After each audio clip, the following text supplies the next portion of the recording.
Welcome back Zen Tranquility family.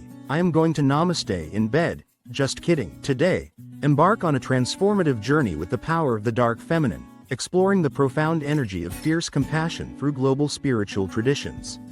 Discover how to channel this empowering feminine force into spiritual awareness and personal growth, guided by inspiring symbols land truths. This is the power of dark feminine energy, a hidden force within every woman that, once awakened, transforms the way you move through the world. It's a force so powerful that the most legendary women in history mastered it to get exactly what they wanted. Marilyn Monroe, Cleopatra, and modern icons didn't just rely on beauty.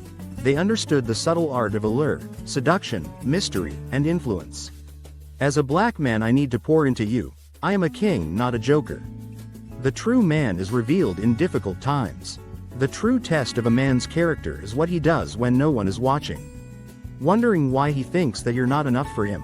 The answer is still embedded in male psychology, and it's simpler than you can imagine. You haven't made him feel like a hero. But he expected so. It might be hard to believe, but one of the most common reasons guys act interested but then disappear has to do with the deepest roots of male psychology and biology. There's a little known concept of hero instinct that makes a guy want to commit or scramble and run. This relates to how you make him feel. You see, for guys, it's all about triggering their inner hero. The thing that drives men in romantic relationships is integrated into their DNAs. Oshun, pronounced Oshun, also given as Osun, is a supernatural entity recognized as both a spirit and a goddess in the Yoruba religion of West Africa. She presides over fertility, love, and fresh water, is the patroness of the Osun River in Nigeria, and is honored annually at the Osun Osogbo Festival. Oshun is one of the 400+1 Orishas, also given as Orisha, avatars of the supreme deity Olodumare, also given as Olodumare Oloran, who created and is the universe. According to some accounts, she is the favorite of Olodumare, a force neither male nor female and referred to as they or sometimes, and the only one welcomed in delivering messages to the realm of Orin, the deity sphere. She is both a creative and destructive force, but her floods or droughts are recognized as a response to the actions of people who fail to honor her or the land with proper respect. Oshun is especially attentive to women, those seeking meaningful relationships, pregnant women, or those hoping to become pregnant. She is also invoked by women and men for luck, health, strength during times of challenge and change, and prosperity. She was exported to the New World during the African diaspora, where she came to be known by many different names in the Caribbean, South, Central, and North America, when Yoruba people were sold there as slaves. The Yoruba religion continued to be practiced by syncretizing it with Christianity, and she remains an important figure in the systems of Santeria, Vodou, and Candomblé. She is counted among the great fertility goddesses of world culture, along with figures such as Aphrodite, Freya, Frigg, Venus, Sauska, Astarte, and others, and has become an increasingly popular goddess among women as a source of self-empowerment. Olodumare and Orishas. The Yoruba religion developed in the region of modern-day Nigeria c. 300 BC around the city, known as Ife, also Isle Ife, which flourished between the 11th and 15th century CE. Ife was considered the place of divine creation where Orisha Obatala separated the waters from land and established life on earth. Another version of the story has the Orisha Odujuwa as creator of both earth and the Yoruba people.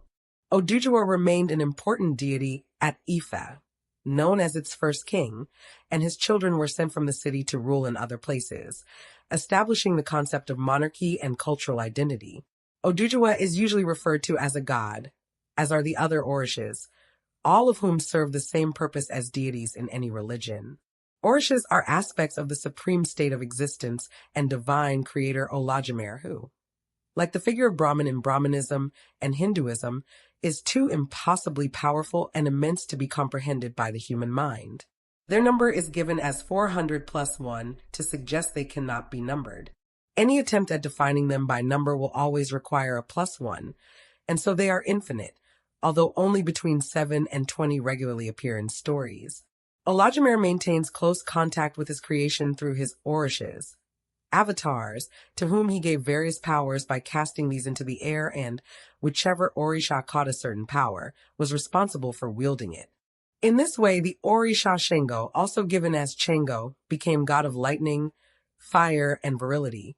Yemaya, the mother of waters and women. Esu, also given as Eshu, the trickster god, the lord of doorways, gates, crossroads, and messages, and so on.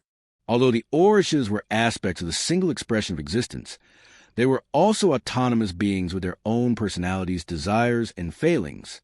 They could become jealous, depressed, angry, and be spiteful, just as humans were, and even periodically came up with schemes to rebel against Olajumer and reign in their place. Olajumer was always informed of their plans by Esu, their messenger, and was able to calmly deal with the situation and direct the Orishas back to their individual responsibilities concerning the world and human life.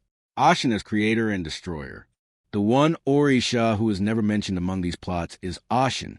She is the youngest of the Orishas and is either the daughter of Yemaya or her younger sister according to different versions of her story. At the beginning of creation, after Obatala was done with the initial work, Olajumer sent 17 Orishas to Earth to set things in order and bring Obatala's, or Odujuwa's, work to completion. 16 of these were males, and the 17th was Oshun. The males ignored her suggestions on how to make life beautiful, meaningful, and sweet, failing in their mission. They were forced to humble themselves and return to Olajumer with the bad news, and were asked where the 17th Orisha was. When they admitted to ignoring her, they were told they could not complete the work without her, and so again had to humble themselves and ask her forgiveness. Oshun gave the world love, fertility, and beauty, instilling the need for these things in all people, and so creation was completed. At this time, Oshun had no realm of her own, however, unlike the other Orishas, because she was so young. Shango was lord of fire and lightning, Obatala lord of the sky, Ogun of metallurgy, and all the other Orishas had their own sphere of influence. Oshun was wandering the world one day when her beauty was noticed by Ogun, who pursued her. In her flight from him, she slipped into a river and was whirling away downstream when Yemaya saw and rescued her, giving her the gift of sweet water and rivers as her realm, so she would always have a safe place to call home. Afterwards, although Yemaya remained the mother of waters, Oshun presided over fresh water and, specifically, the Osun River. Oshun turned herself into a peacock and took flight for Orin, high in the heavens, to bring the news of the Orish's repentance to Olajumer. The journey was long, however, and she had to pass closely by the sun to reach Orin, which tarnished her feathers and caused her to lose many. She continued, despite her exhaustion, and fell into the arms of Olajumer at last in the form of a vulture.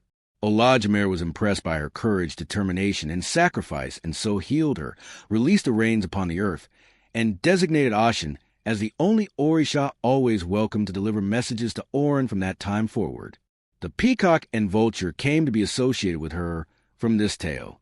Although she had participated in the creation of the world and had also saved it from extinction, she is also depicted as destroying life when humans offend her through their carelessness, cruelty, and lack of respect for the divine and the natural world. As the divinity of fresh waters, she can withhold rain to cause drought or send unending deluge to flood the land and wash away those who displease her.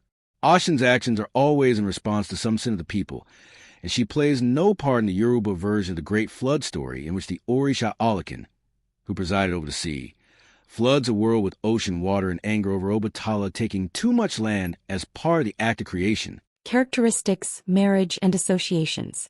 Aside from her periodic outbursts, Oshun is depicted as kind, benevolent, and merciful. One story relates how a people who settled by the Osun River near the city of Osogbo disrespected her simple requests and were washed away, but another, who came later, respected and honored her. In return, Oshun promised them her protection, guidance, and providence, allowing Osogbo to flourish. The city came to be associated with Oshun and was considered a sacred place of pilgrimage. The Osun Osogbo festival is still held annually in her honor, during which people come from all over to pay their respects at the Osun Osogbo sacred grove outside the city.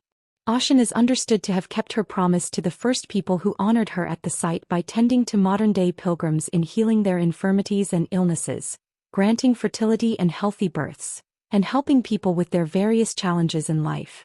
She is understood as a deity especially sympathetic to the difficulties of transitions and is associated with transformation and the struggles associated with change or loss, and so she also offers comfort to believers who are grieving as well as those trying to move on and establish a new life. At the same time, however, Oshun is a distinct personality and is capable of behaving badly just like any human, making her that much more relatable. She is the second wife of Shango, the first being Oba, Orisha of domesticity, time and the Oba River, and the third Oya, Orisha of rebirth, transformation and the Niger River. In one story, Oshun becomes jealous of Oba, who has asked her how to make a special dish for Shango. Before preparing the meal, Oshun binds her head in a scarf, covering her ears. She then adds a kind of mushroom that looks like an ear to the dish she is preparing and serves it to Shango, who enjoys it. Oba, thinking Oshun cut off her ear to make the meal, cuts off her own in preparing it the next time and serves it to Shango, who is disgusted and rejects the dish. Oshun and Oya then laugh at Oba's expense. This story humanizes Oshun, who is usually associated with noble acts, light, brightness, goodness and generosity, by showing how even the best can behave badly and so encouraging people to forgive themselves for failings. She is associated with the peacock as a symbol of transformation, with the vulture linked to death, rebirth, intelligence and determination, skunks as symbols of self-determinism and protection, otters in playfulness and joy, and butterflies and bees both linked to fertility, happiness and change. Oshun's identification as an entity who assists with transformative states is limitless and includes, but is not limited to, women's reproductive health, digestive health, spiritual and mental health, as well as men's challenges with the same. She was among the most popular deities of West Africa for her universal appeal, and this traveled with her when her people, unwillingly, were brought across the ocean to the so-called New World. Oshun in the New World. The transatlantic slave trade of the 16th to 19th centuries brought millions of enslaved Africans to the Americas and the Caribbean, with the largest populations located in Brazil, Haiti, and colonial America, which then became the United States. By the 18th century, African political powers such as the Kingdom of Benin, the Kingdom of Dahomey, and the Oyo Empire were fully involved in the transport and sale of slaves in West Africa, and many of those herded aboard European ships were Yoruba. Oshun traveled with them to the New World, where she continued to be honored along with the other Orishas. In Catholic Brazil and Haiti, the Yoruba recognized their own paradigm in the construct of Catholicism, in that Christian saints were addressed for personal needs who then passed on these requests to God, in the same way Orishas acted as intermediaries between the people and Olodumare. In the Protestant United States, she was syncretized with the Virgin Mary. In this way, though nominally Christian, the Yoruba could continue to practice their religion, which they knew as Isis, translated as origin of our traditions, that informed their culture. Conclusion. Many women in the present day adopt Oshun as their personal deity, just as women have for centuries. Drawing on the ancient stories about her, devotees note her relevance in an age where people like the 16 arrogant Orishas increasingly ignore the values she stands for and insist on doing things their own way at a cost to the earth and each other. Those who seek empowerment from Oshun draw on her energies in pursuing personal and communal change, which includes a heightened awareness of oneself and others as worthy of love, respect, and happiness. These themes informed the 2016 album and film Lemonade by the recording artist Beyoncé, who drew on Oshun for inspiration and addresses her directly in the song Hold Up. The title of both album and film refers to the old adage, "When life gives you lemons, make lemonade," encouraging people to make the best of any situation, but also reflects Oshun's color yellow, linking her with light. Beyoncé makes this association clear in the film, where she is shown in an amber yellow dress with gold bracelets. Gold is also associated with Oshun's bright character, as is honey, which often symbolizes fertility. The association of the adage with Oshun is also apt as gratitude for what one has, rather than regret over loss or bitterness over lack, is a central value of Oshun worship, in which adherents are encouraged to recognize and be thankful for the gifts they have been given. Each year, people from many different countries arrive in West Africa to participate in observances centered on the concept of gratitude in honor of Oshun. In 2005, the Osun Osogbo Sacred Grove, which forms a part of the area of the festival, was declared a UNESCO World Heritage Site, attracting more attention to the great goddess whose adherents worldwide gratefully acknowledge her gifts of beauty, love, and all that makes life